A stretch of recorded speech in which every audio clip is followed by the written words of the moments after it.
İçelim arkadaş, benim derdim çok.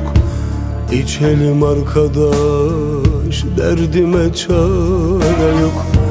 İçelim arkadaş, bugün keyfim yok. İçelim arkadaş, muhabbetim yok. Dostlar acı söyler, düşmanlar sevine dursun. Bir büyük içtim ben, şifalar olsun.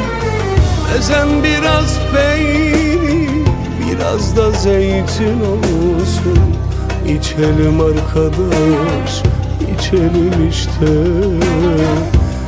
İçelim arkadaş, sarhoşum işte.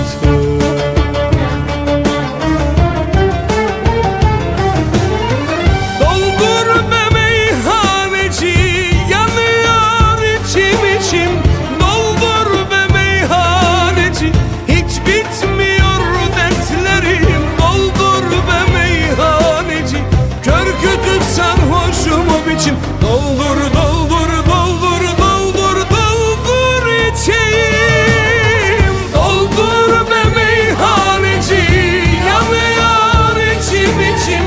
Doldur be meyhaneci, hiç bitmiyor dertlerim. Doldur be meyhaneci, kör kütük sarhoşum o biçim.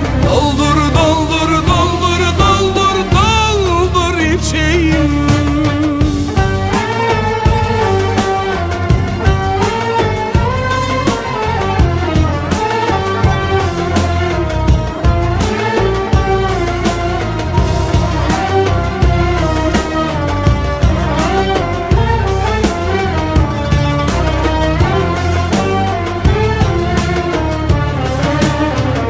Dostlar acı söyler, düşmanlar sevine dursun.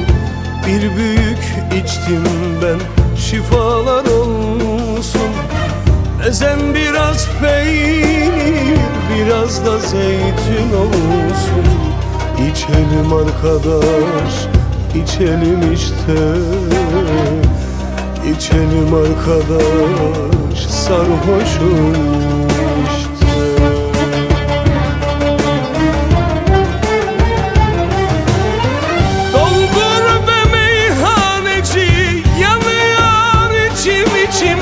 Doldur be meyhaneci, hiç bitmiyor dertlerim. Doldur be meyhaneci, kör kütük sarhoşum o biçim. Doldur.